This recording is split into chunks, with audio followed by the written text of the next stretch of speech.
Welcome to the Sample Chapter Podcast, the show where authors read a sample chapter from one of their books. Here's your host, Jason A. Meuschke.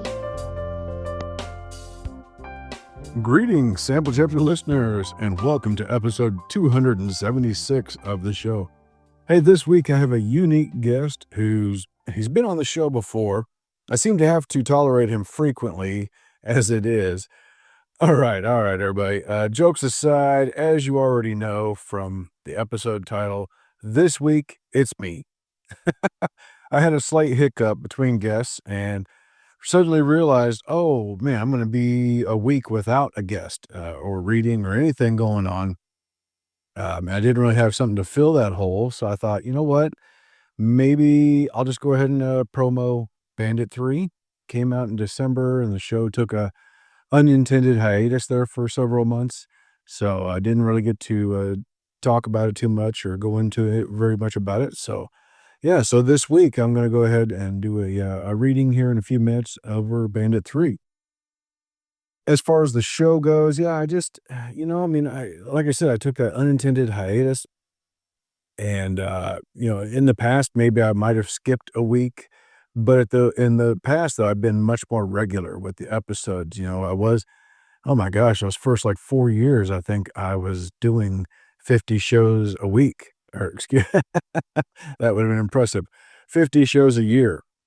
And then I'd take a break for, a couple weeks to a month before getting going again. And then the last couple of years, I've slowed that down. I'm doing more like 25, 30 episodes a year. But I don't know, something has changed this year, and I have felt some renewed energy, and my stories are working really well in my own personal writing. And when I decided I'd come back to the show again and get it going, I really love doing this show and talking to my guest authors. It means the world to me. And and hearing people's feedback after listening to the episode really has meant a lot. There's several of you that's reached out recently, and I really appreciate it. You know what? In fact, I want to call one of them out right now. Steve Clark, he's a previous guest. He reached out. He has a brand new podcast of his own, Never Not Horror. So if you're a horror fan, he and a buddy of his are covering all of the horror movies. They're doing a movie per episode. So far, they've done Dracula, the classic Dracula. They did uh, Halloween, and oh my gosh, I forget what the most recent one was. But anyway, it's a great show. And Steve had reached out after I brought the show back and just had such wonderfully nice things to say, and that really meant a lot. So I want to make sure, give Steve a shout out. Go back, check a few episodes back. You'll find some of Steve's work from late last year and one of his newest books, and I invite you to check him out. And don't forget to check out his show, Never Not Horror. It's pretty cool. If you're into horror, you're going to enjoy it. But now that the show is back, I'm trying to maintain some continuity. I want to keep it going week to week, and I actually have some things set up because here pretty soon I'm going to be going on a week-long cruise again. And see, when I go on this cruise, I've got things set up. I'm going to have episodes edited and put together so that they'll automatically upload on their scheduled time. And at the same time, I'll be able to access it from, remotely from where I am. But everything should work out, and you should still be getting some episodes here real soon. But anyway, it's really cool, and I'm having a good time with the show. I'm having a really good time with my writing. And part of that has come down to that. I've had this, I don't know which one to call this, reawakening, I guess, of my creative side recently, and it's felt really good. Doing a lot of writing, doing a lot of working on the show, and I've been treating all of it more professional. Treating it like the kind of work I want to do, because that's what happens in life. If you start treating things professionally and treating it like the work you want to do, then it makes a difference. It's no longer a hobby. It's no longer like, oh, this is just something on the side or whatever. And to treat things such as that. I mean, whenever I decided I was gonna start working actually on being a writer, that was when I changed my mind and decided, you know what? I am no longer gonna get up in the morning and either play video games or watch what was on the DVR or finish a movie or whatever. That would be my writing time. I got serious about it, and it changed everything, and then for years after, that's just become my habit. Now, I do get up a little bit earlier now to get my workouts in because that's really important too, taking care of myself. But I still will get some writing done in the morning every day as much as I can, as many days during the week as I can. And I think it's starting to show some of I'm starting to reap some of the benefits. I'm reaping what I sow, the fruits of my labors, whatever you want to say, call it. I mean, I've just finished my third live show, um, for writing where I went to event. So my third event of the year already. And each one has been pretty good this year. The first one was a little bit lighter, but I still did well. 2 weeks ago, I did an event which was fantastic, and then the next week I did another one in Northern Missouri, and that one went really, really well. And actually, honestly, this last one that I was at, that was the Mark Twain one that I've talked about in the past up in Florida, Missouri. That has actually it continues to benefit me. I'm getting a lot of good sales online, getting some good feedback, and from people that have been up there. So that one is quickly turning into my best show of the year so far, um, and that's exciting. As a writer, as somebody who's trying to make a career of this, it's wonderful to see that my efforts are starting to pay off. And yeah, I think this year is going to be something good for me, and you get to come along on the ride. As for my writing, I teased it a little bit here a while back. The story that I'm working on right now, I'll go ahead and fill you in a little bit, give you some hints. Actually, not even hints. I'll just go ahead and let you know. You know, here a while back, there was the news about the dire wolf was brought back. They, created one through DNA, a la Jurassic Park style, something like that. And hearing about that, I kept hearing about it, kept hearing about it, kept hearing about it, and it just kept in the back of my mind. I just kept thinking, like, man, I remember back in like 2000, 2001, I had started writing a story.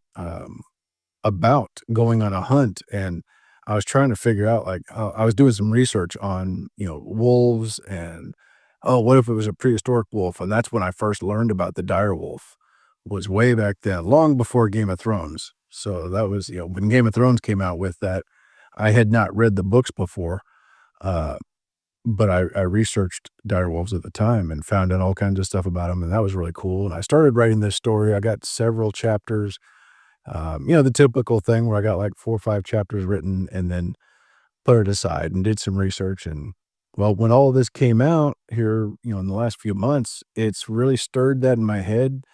And my thing is, when a story gets in my head and it's an idea, it's a kernel, I start mulling it over. I start thinking about it for a while. And when I start realizing, okay, I think I have something here. Now, in this aspect, I already had the story. I already knew most of it. I have changed a good deal of it because I've been mulling it over so much for a few weeks and thinking about that story. And then I went in and sure enough, I found my notes. I found my chapters that I'd written, read it all, several times to kind of refresh my memory. And then that excitement came in because I was like, man, I know what I'm going to do with this story. I know what I want it to be. And, so that's what I've been working on, and it is it is so much fun. I've got aspects of the story that I have no idea where they've come from, things that are happening with the characters, some backgrounds with each of them, events. It's a lot of fun, and, I'm having a good time with it. I I guess a good way to think of this, the way I'm writing this story would be almost like Predator.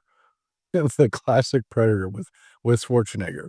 Uh, no, I'm not filling it full of 80s, montages and quips and one-liners from movies like the Bandit series that I'm writing. But it just has that kind of feel to it, you got some guys in the woods and, this wolf is kinda picking them off one at a time.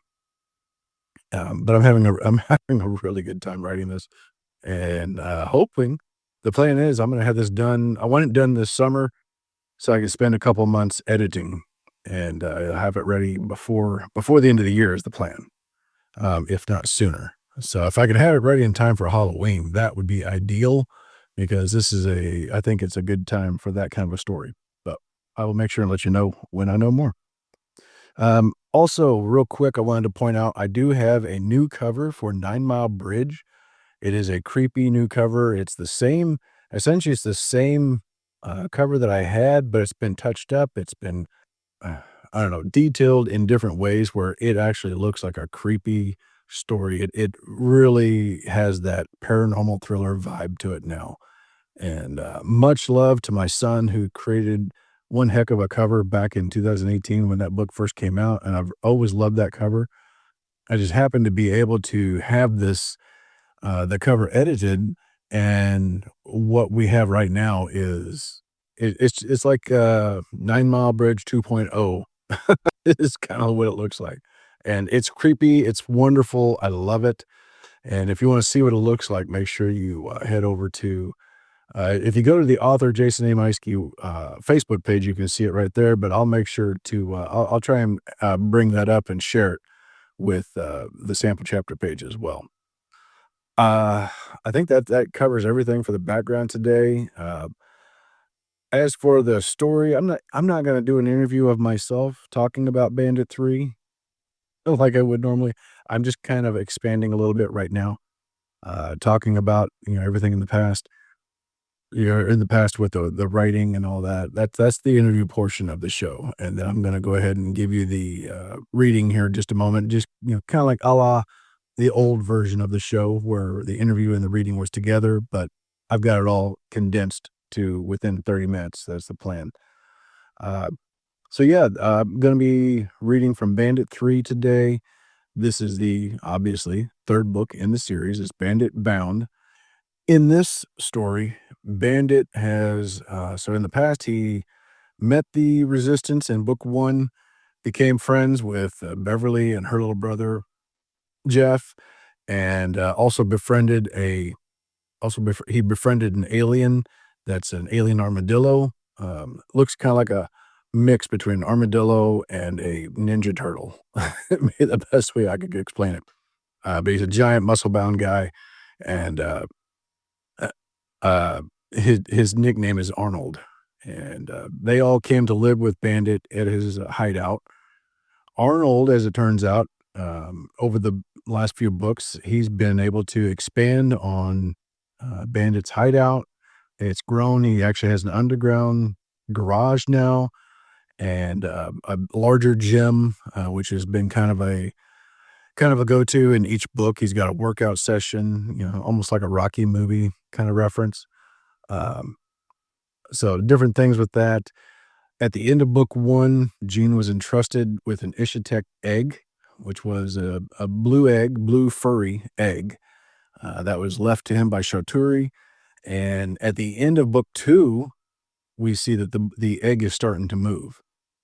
So book 3 opens up with Gene waking up to the egg is hatching, and we're going to be introduced to a new character in book 3.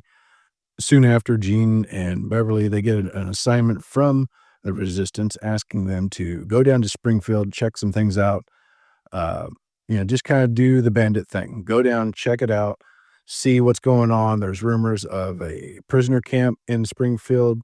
There's rumors of another band of Resistance fighters in the area. And, whether or not they are actually friendly Resistance fighters or are they raiders again, it's kind of unknown. And so they asked Bandit to go check things out. So he and Beverly do that. And on the way, things happen. Gene is captured by the Zolor, and he's taken to the Springfield Zoo, where they are using portions of the zoo as a like a gladiator pit, kind of like what was going on in Arrowhead Stadium in the first book. Beverly, meanwhile, is captured, found, I guess, found, captured, a little bit of both, by the other resistance fighters who appear to be another band of raiders, and but maybe not as bad. Beverly's going to try to work some things out with that. Going into this chapter that I'm reading from today, Bandit, I jump forward to chapter 13. Bandit's been there. He's been befriended by two people, Jacob and Roger. These two guys are kind of the leaders of the humans in the prisoner camp, and they've been trying to help protect Bandit, but obviously the leaders there suspect that he really is the bandit. You'll find out as I read that they're not sure if he is or isn't the bandit because of his age, and everybody's kind of suspicious over how can a kid be the bandit.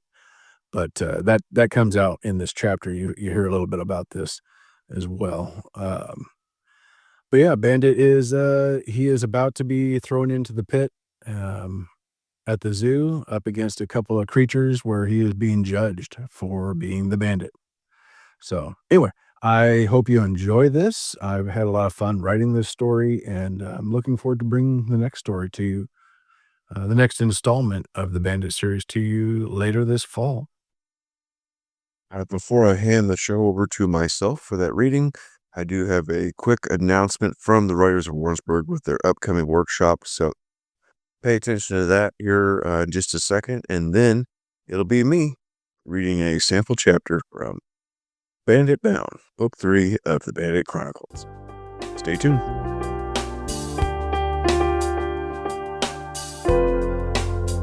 Calling all wordsmiths and storytelling aficionados. Mark your calendars for June 21st, 2025, as the Writers of Warrensburg host their annual Writers' Workshop at the Trails Regional Library in Warrensburg, Missouri.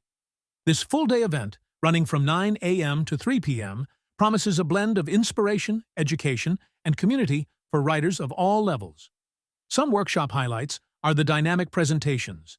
Gain insights from seasoned professionals such as Dayton Ward and Kevin Dillmore discuss the art of collaborative writing across various media. Sally Bernethy, USA Today, best-selling author, shares her expertise on editing manuscripts to perfection. Stan C. Smith explores the intersection of writing and AI, offering strategies for ethical and effective integration. Networking opportunities include engaging in a multi-author Q&A session, connect with fellow writers, editors, and publishers who share your passion. And don't forget to participate in an open-to-public, multi-author public book signing from 3 to 4 p.m. Registration is $40, covering all sessions and refreshments. Spaces are limited to 35 participants, so secure your spot by June 15th or before slots fill up. For more details and to register, visit writersofwsbg.weebly.com. Don't miss this opportunity to elevate your writing journey. Join us for a day of creativity, learning, and literary camaraderie.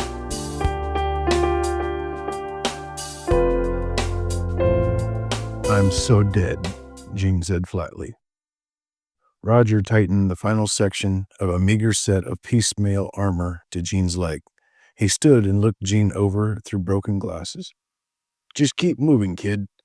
These things aren't all that fast, but if they get a hold of you... He moved his thumb across his throat in a cutting motion.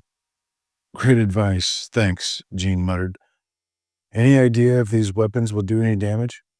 He pointed to a collection of various melee weapons leaning against a rock wall.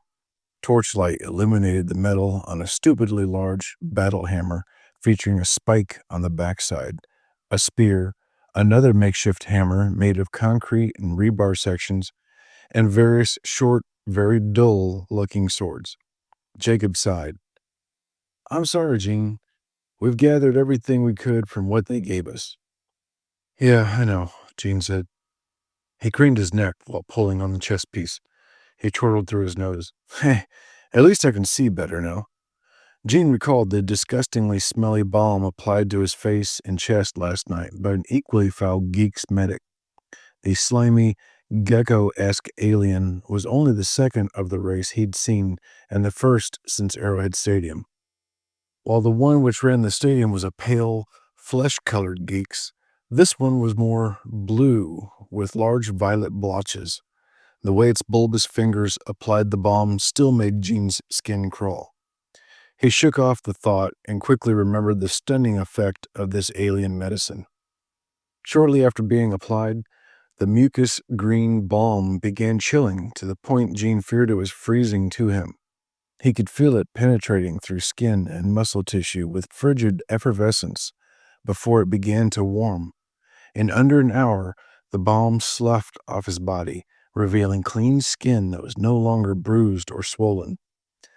Gene could only guess this is what the friendly Drax Franksalon had used on his cracked ribs in Subtropolis last Christmas. Roger chuckled, drawing Gene's attention back to the present. I'm just glad that snotty stuff was put on you, not me. I'll keep the bruises if it means I never have to smell that stuff again. Wasn't all that bad, Gene lied and pretended to take a big sniff of himself. I've smelled worse. Have you ever smelled better? Jacob chided. Gene caught on to where this was headed and was ready to retort when a cheering crowd sounded from nearby.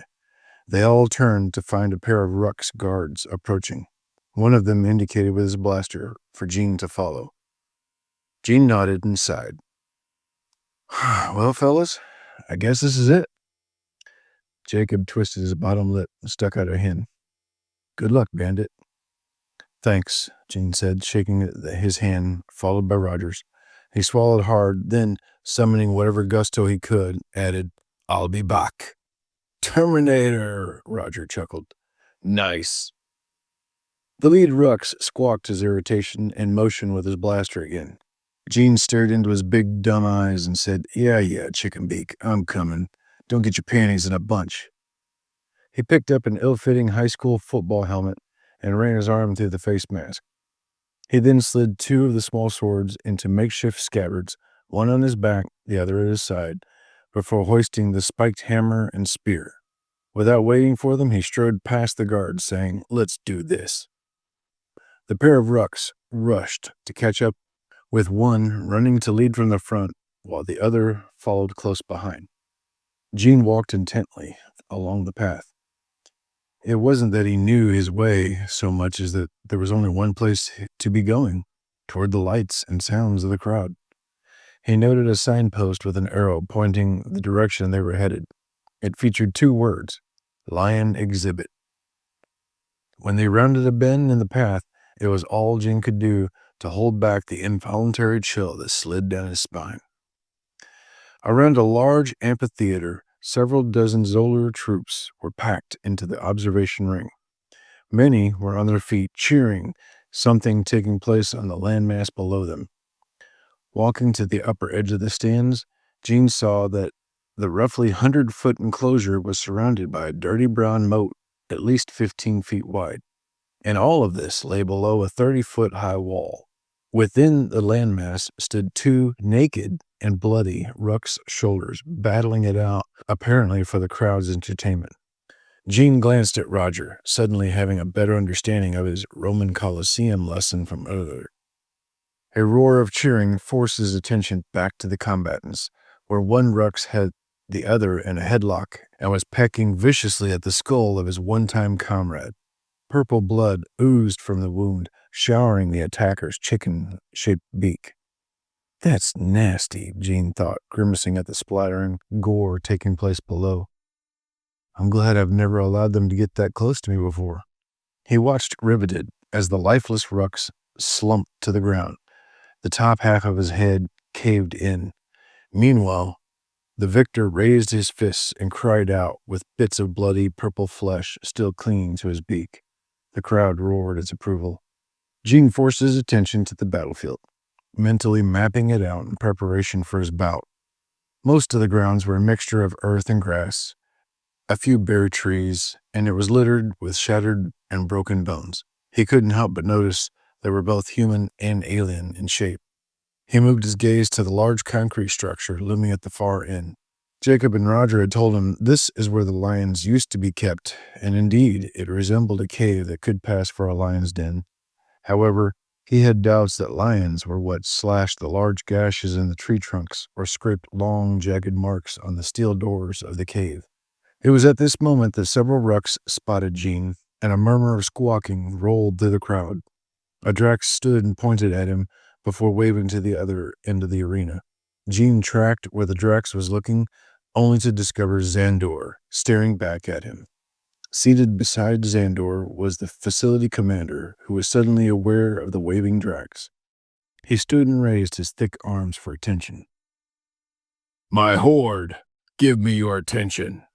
Once again, it is time for one of the pitiful humans to be judged. Tonight, however, we have a special treat. As you no doubt have heard, recently our scouts finally put an end to the human terrorist known as the Bandit."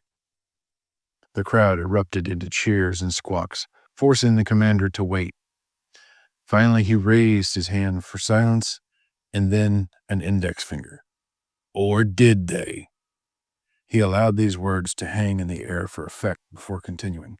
There was indeed a body within the bandit's crude land vehicle, and his weapon was identified by our vice commander, who has personally battled with this criminal before. But was that body truly his? Are we at last free of his terrorism, or is this just another bandit trick? You see, my horde, there is another possibility. A young human male who was also discovered at the scene. True, he was badly wounded, and true, he was not in the land vehicle. But also true, we cannot know for certain that he isn't the bandit himself. Jean glanced at his fellow inmates. He raised an eyebrow and placed a hand on his chest, mimicking, "Are they talking about me?" Jacob shook his head, while Roger just shrugged.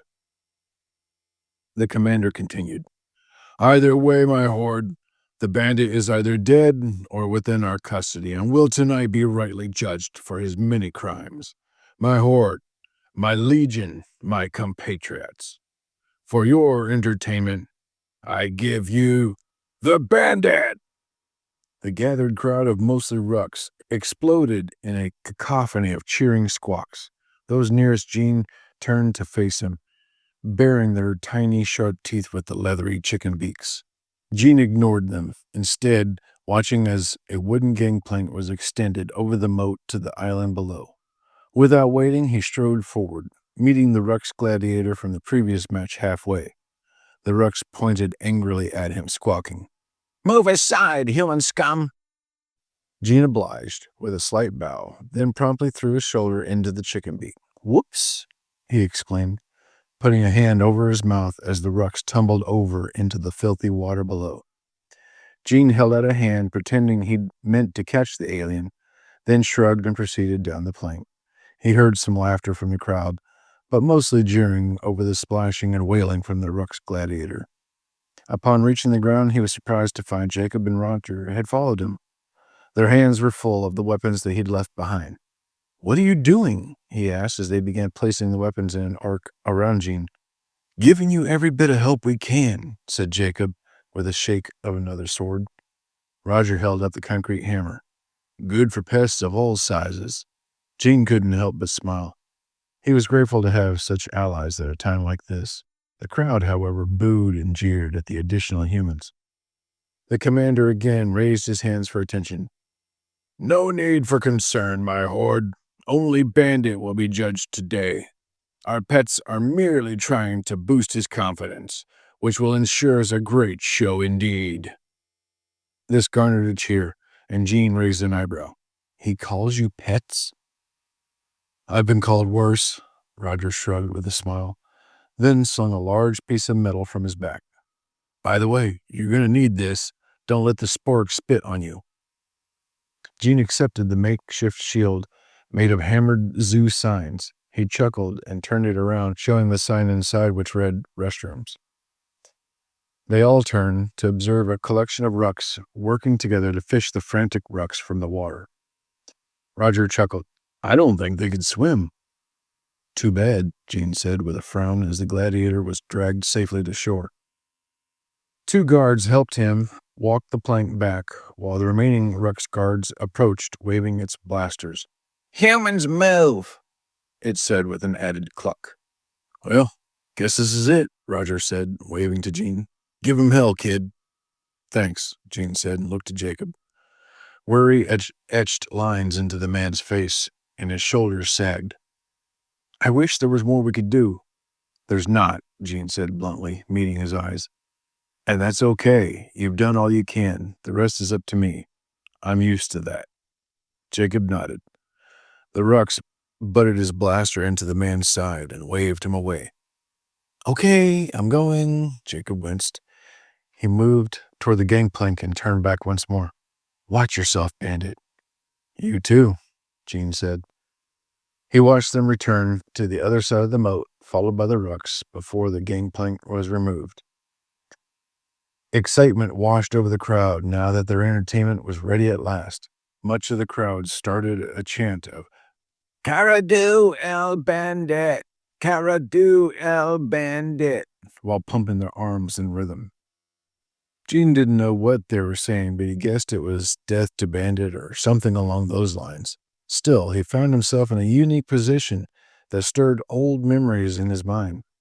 Memories of watching WWE wrestling with his brother Jerry came rushing forward, and he pounced on this inspiration. He started by waving his arm overhead before cupping an ear a la Hulk Hogan. The crowd roared with jeers at his brashness, which only fed into Gene's act. Next, he opened his arms wide apart, courtesy of Macho Man Randy Savage.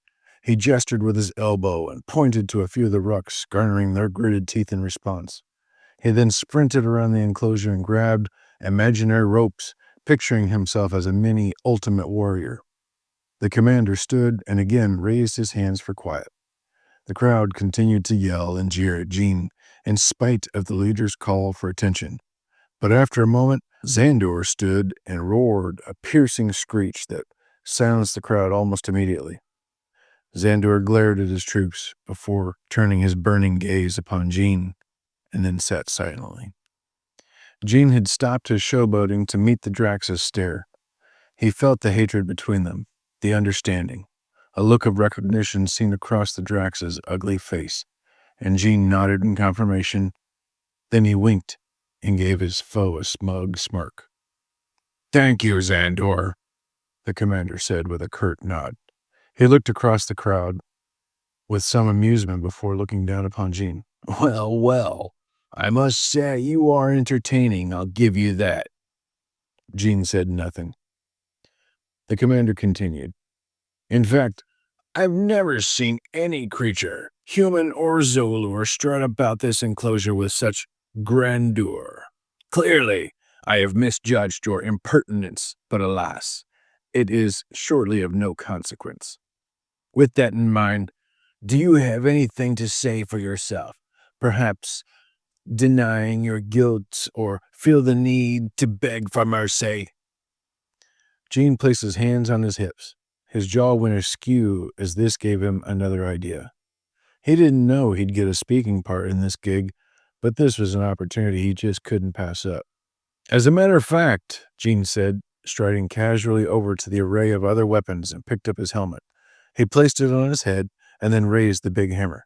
He grinned and turned his voice into a loud, yet as Kurgan gravelly as he could muster, announcing, "I have something to say. It is better to burn out than to fade away." Gene relished in the roar that his Highlander movie quote received. He added some circular hip movements and blew kisses to the crowd a la ravishing Rick Rude, which successfully incensed the crowd even more. He could tell the commander was saying something, but it was lost in the thunderous noise. When the aggravated commander sat in a huff and pointed beyond Gene, he knew playtime was over. Gene turned to face the large steel doors as they began to move. They rose slowly from the ground, steadily exposing metal teeth that held the doors tight when closed. A guttural screech sounded from within this dark void.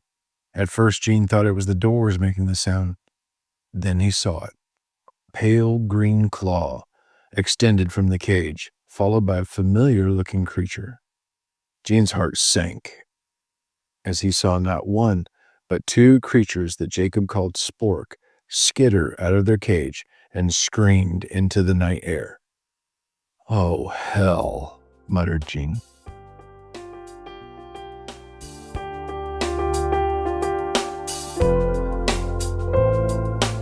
All right, ladies and gentlemen, that was me reading the sample chapter from my latest novel, Bandit Bound, Book 3 of the Bandit Chronicles.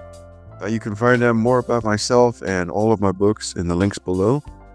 You'll also see a link for that Writers of Warrensburg workshop that's coming up. I've got that link in the show notes below as well.